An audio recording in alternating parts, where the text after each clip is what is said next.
Imagine waking up one day to find out there's no safety net, no divine overseer watching from the clouds, no eternal soul guaranteed to live forever, no cosmic plan waiting to unfold.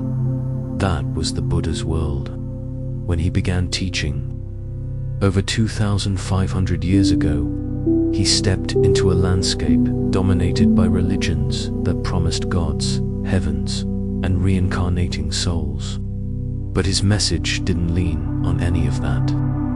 If you had asked him about God, the texts suggest he might have smiled politely and said, "Who?" Now, Buddhism does mention gods, celestial beings called devas. But here's the twist. In early Buddhist texts, they're not all powerful. They're not creators. They don't decide your fate. And the Buddha made it clear, believing in them or ignoring them makes no difference to your journey.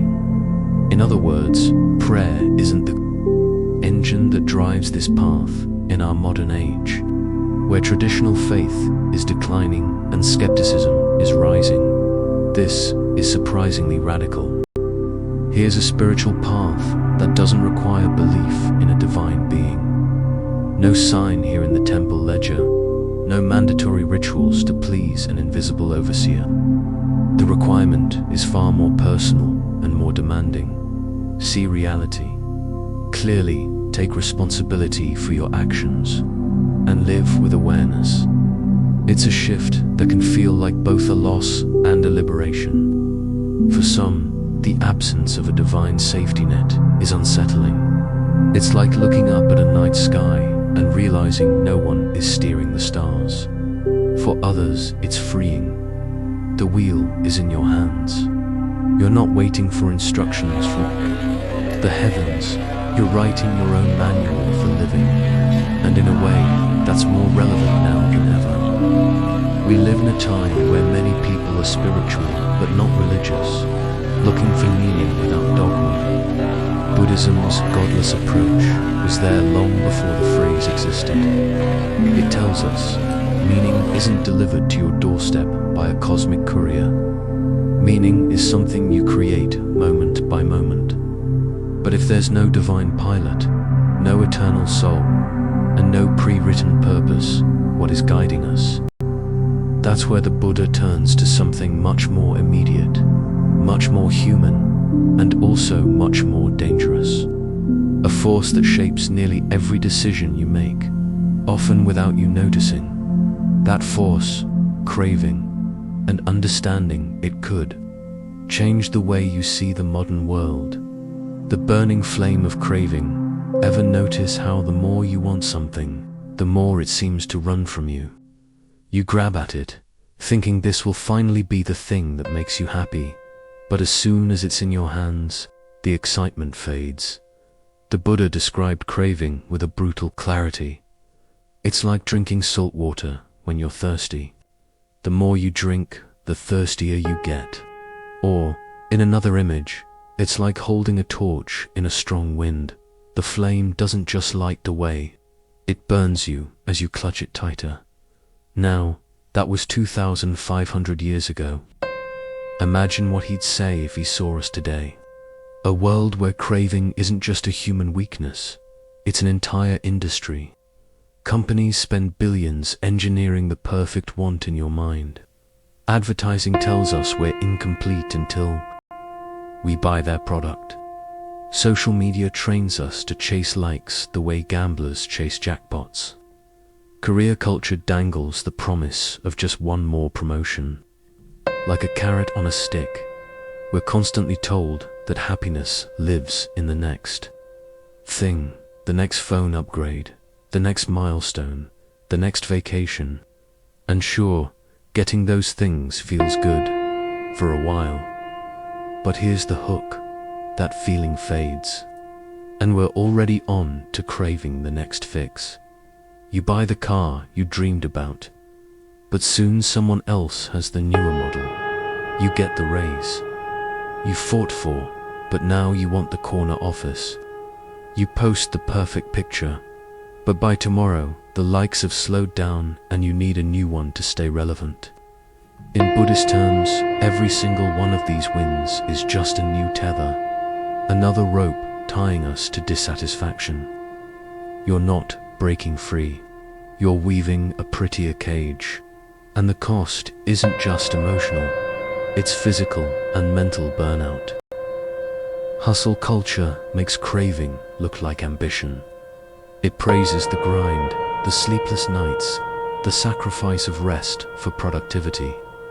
But from a Buddhist perspective, that's like pouring gasoline on a fire you're already struggling to control. You might shine brighter for a moment, before burning out completely. This is where the Buddha's insight cuts straight through modern illusions. Our worth isn't in the things we have or the titles we hold. Those are shifting sands. The peace we're looking for doesn't come from feeding the craving, but from stepping off the treadmill entirely, from learning to recognize enough. And no, this isn't about rejecting success or living in a cave. The Buddha himself tried extreme deprivation and nearly died. His answer wasn't to run from life, but to walk the middle way, a balance between total indulgence and total denial. In modern terms, it might mean enjoying your work without letting it consume every waking hour, buying something you love without letting shopping become a coping mechanism, posting on social media without measuring your worth in numbers. It's a shift from chasing to choosing, from grabbing at every desire to asking, does this actually make my life better? Or is it just another saltwater drink? But if craving is such a trap, what's pulling the strings behind it? Why is it so hard to stop reaching for more, even when we know it's not working? That question leads straight to the next part of the Buddha's teaching, one that shakes the very foundation of who we think we are. Identity unraveled.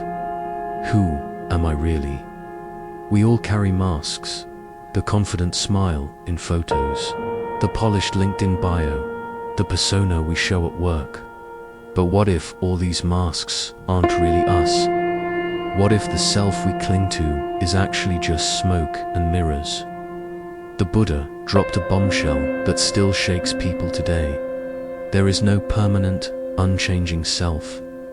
This teaching is called anatta, or no self.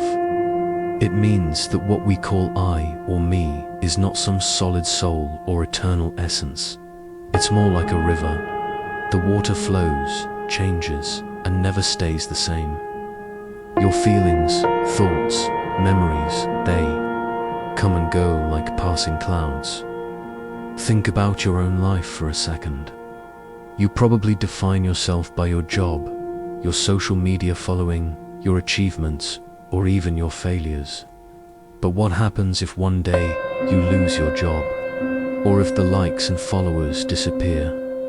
If your identity is tied to these things, you're like a house built on sand, no foundation, always shifting, always fragile. Modern culture loves identity branding. We're told to be your authentic self, but it often feels like an endless performance. We're juggling a dozen versions of me, the ambitious professional, the fitness fanatic, the caring parent, the friend who's always available. Each role demands perfection, and falling short can feel like personal annihilation. The Buddha's radical lesson: drop the scripts. There's no permanent you trapped inside those roles. This doesn't mean you don't exist. It means the idea of a fixed, unchanging self is an illusion. When you stop trying to hold on to a rigid identity, something shifts inside. Anxiety eases. The frantic chase to prove yourself starts to lose its grip. This is especially powerful today, in an era of identity crises. One bad day at work, one harsh comment on social media, one failure, any of these can feel like a personal disaster. But if identity is fluid, then failure isn't a verdict. It's just a moment passing by. So if there's no fixed me, how do we live? Buddhism says, Focus on your actions, your values, and your relationships. Instead of thinking, I am my job, ask, what am I doing right now? How am I treating the people around me?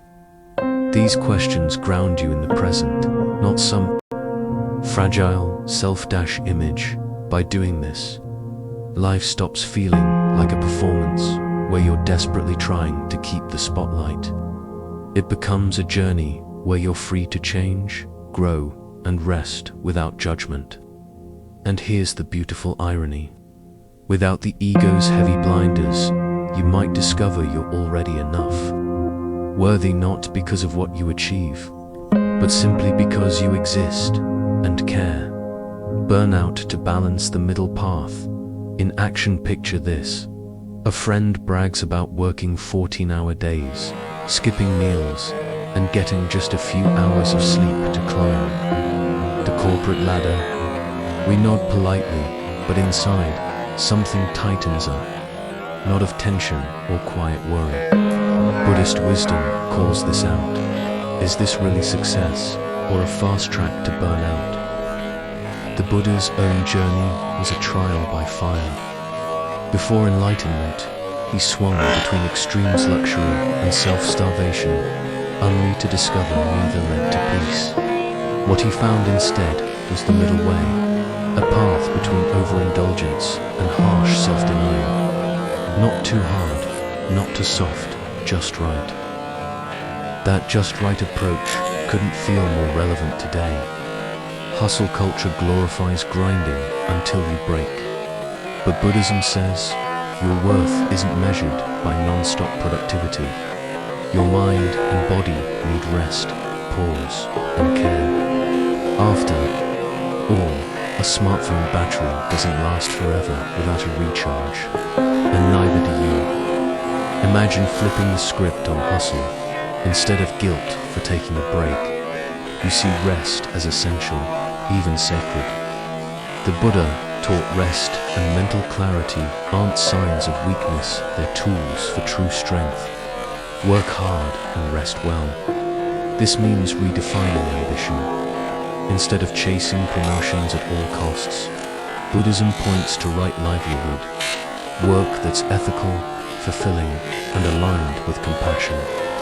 It's not about the corner office, but about why you're climbing the ladder in the first place. Because what good is a throne if you collapse in the chair? Embracing the middle way means practicing strategic rest, taking breaks before stress breaks you. It might be scheduling a weekend hike, setting screen time limits, or simply remembering to breathe deeply during lunch. These moments of stillness aren't wasted time, they're survival tactics in a world that never stops screaming more. So next time you feel pressure to hustle harder, remember the Buddha's wisdom. Balance is the key to sustainable success. Work diligently and honor your need to recharge. Like sharpening a saw, you have to care for yourself to stay sharp. Hustle culture yells, more, more, more. But Buddhism whispers back, enough is enough. Plugged in but checked out. Mindfulness versus distraction. Look around. What's everyone doing right now? Chances are they're glued to screens, scrolling, swiping, tapping.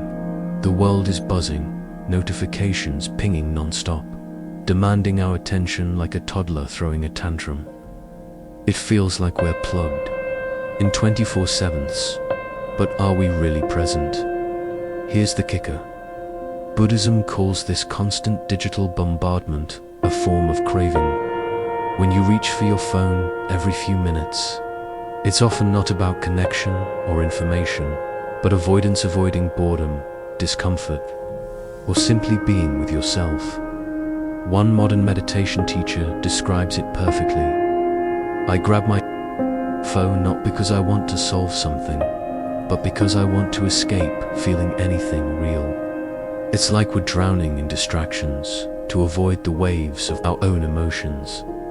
Think of it this way: our devices are electronic handcuffs.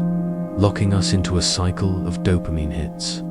Every swipe, every like, is a tiny flame of craving, momentarily thrilling, but ultimately burning us out.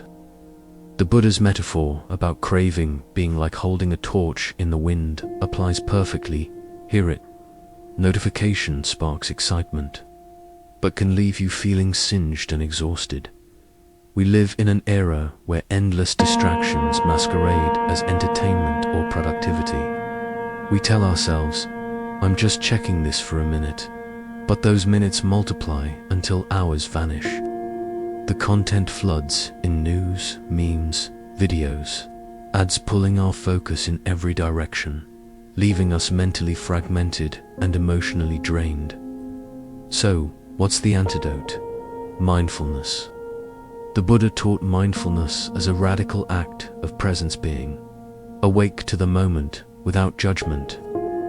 In the context of our hyperconnected lives, mindfulness means choosing where and how to place your attention rather than being a passive passenger on the digital highway.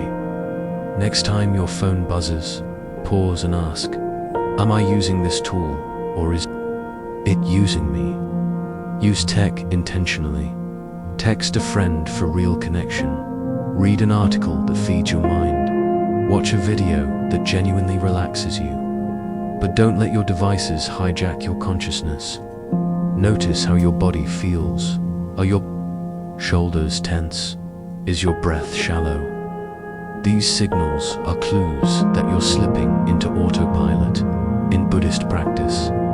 Every notification is an opportunity to stop and breathe, to reconnect with your body and the moment.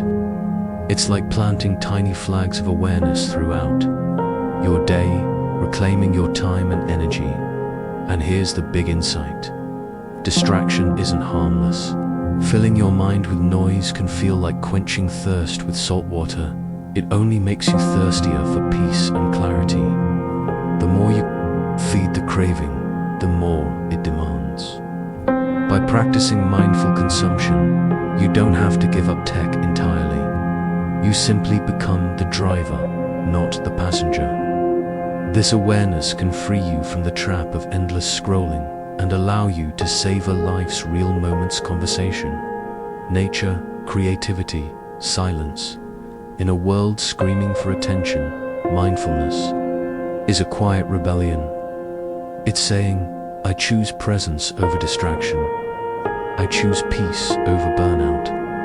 And that's a radical act of self-care and freedom. Mindfulness in practice.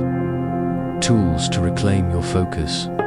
Mindfulness sounds great in theory, but what does it actually look like when your phone's buzzing and deadlines loom? The good news, it's simple, accessible, and takes just moments to start. Point 1. The 3-second pause before unlocking your phone or clicking a link. Pause for 3 deep breaths.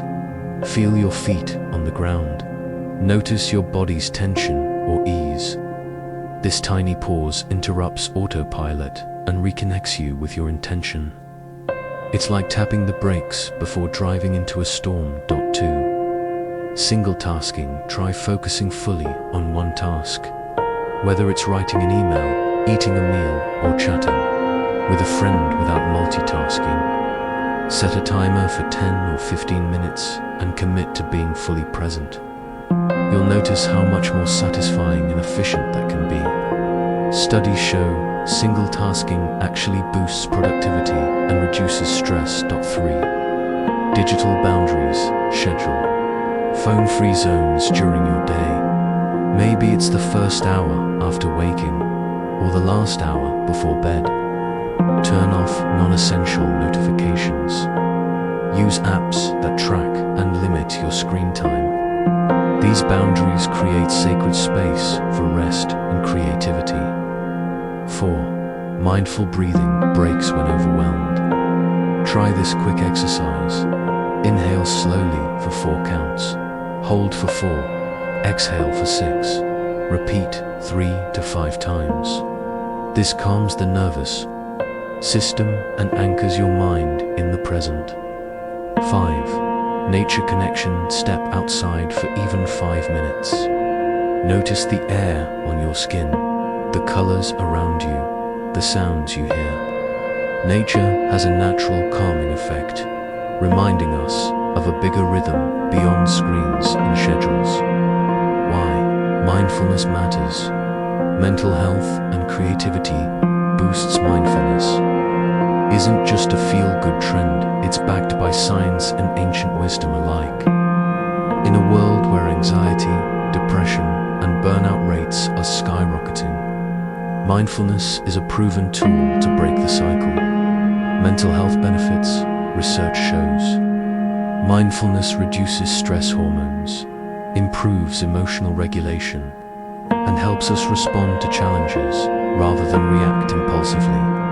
It lowers anxiety and depression symptoms by rewiring how we relate to thoughts and feelings, seeing them as passing clouds instead of permanent storms. By practicing mindfulness, you build resilience, so tough days feel more manageable.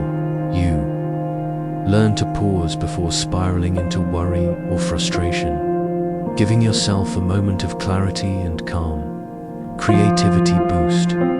Mindfulness also opens space for creativity. When your mind isn't constantly racing or distracted, you notice new ideas and connections more easily. Artists, writers, and innovators often credit mindfulness for breakthroughs because it helps clear mental clutter and invites fresh inspiration. Imagine what could happen if, instead of scrolling endlessly, you spent those moments tuning into your own creative flow or deepening a meaningful relationship. Mindfulness is the quiet background music that lets your best ideas rise to the surface. In sum, mindfulness is your secret weapon against the noise and burnout of modern life. It's not about rejecting technology or progress, but about being the mindful driver of your own attention and energy. By weaving these simple practices into daily life, you create pockets of peace, boost your well-being, and reclaim your creativity. Remember, every notification is an opportunity to choose presence over distraction. The Buddha's ancient wisdom is more vital than ever in our plugged-in world. Beliefs on trial. Living in truth, what stories are you telling yourself right now?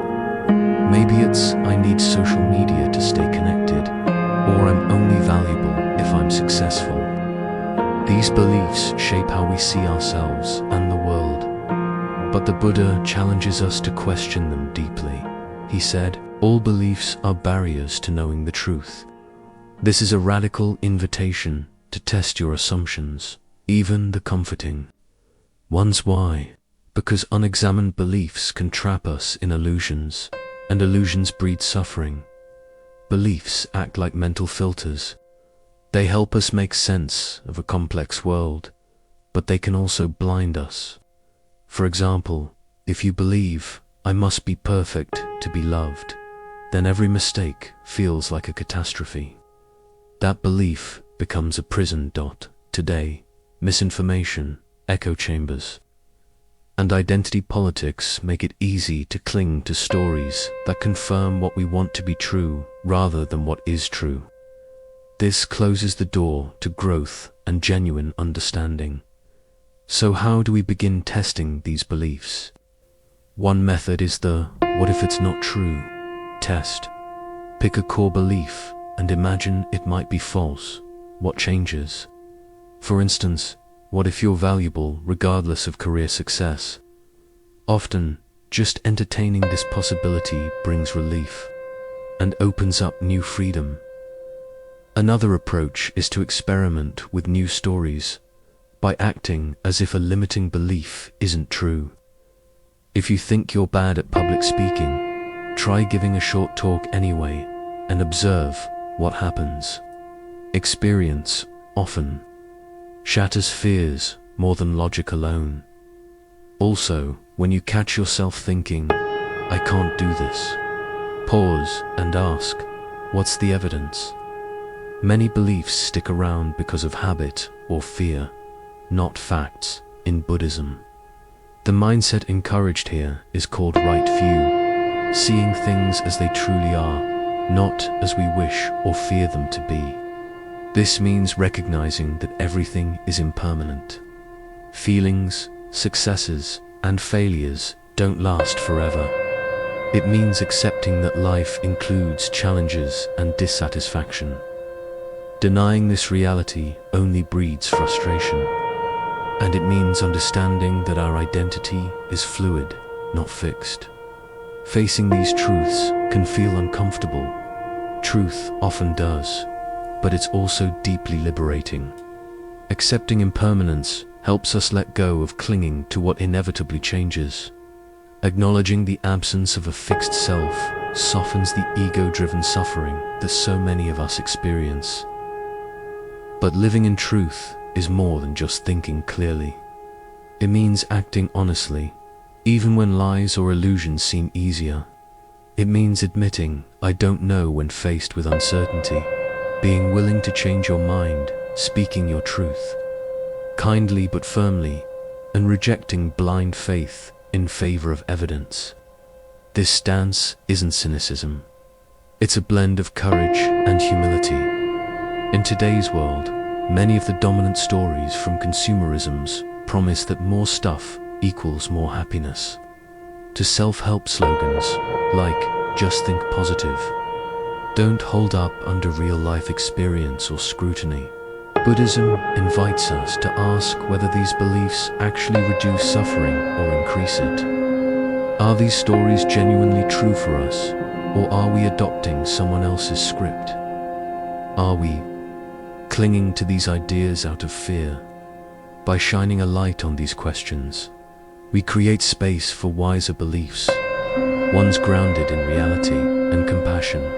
Ultimately, Buddha's radical honesty calls us to light the inner candle, to illuminate our minds and hearts with clear, seeing this is not a one-time event, but a lifelong journey. With every step, we gain more freedom from suffering and more room to live authentically.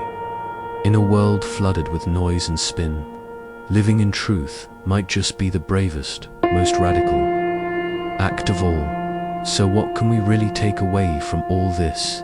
The ancient teachings and the modern struggles. It's not about suddenly becoming perfect at focus, completely eradicating desire, or achieving some flawless state of calm. That kind of expectation only adds pressure and feeds into the cycle of craving and dissatisfaction the Buddha warned us about. Instead, it's about learning to recognize the patterns that run through your mind and life. How craving constantly pulls you toward things that promise happiness, but never quite deliver. How your sense of who you are shifts with every experience and isn't some solid, unchanging self. And how burnout quietly sneaks in when you ignore your limits in pursuit of goals or social approval. The Buddha's message invites you to slow down, not in a way that stalls your life, but enough to notice these patterns without judging yourself. For them, to see that craving isn't a command you must obey, that your identity isn't a fixed label you have to defend, and that your busy, distracted mind can still find moments of real presence and calm. This isn't a one-time fix or a secret hack. It's a daily practice, a kind of mental and emotional training, where you show up to your life as it is messy, unpredictable, often stressful, and choose balance over burnout, mindfulness over autopilot, truth over comforting illusions whenever you can. And here's the surprising part. Over time, this steady awareness builds something powerful. It doesn't erase challenges or guarantee happiness, but it does create space to respond instead of react, to choose how you invest your energy, and to live more fully in each moment without being dragged around by every craving or fear. Maybe that's the most radical freedom the Buddha offered, the freedom to live without needing a god to save you or a perfect plan to make life meaningful. to find purpose and peace right here, right now, by simply being honest with yourself and accepting life's impermanence. So the next time you feel overwhelmed by the noise of the world, or caught in the exhausting chase for more, remember, this real change begins not by conquering your cravings or building a solid self, but by learning to see them clearly and choosing, moment by moment, to live with awareness, balance, and kindness toward yourself.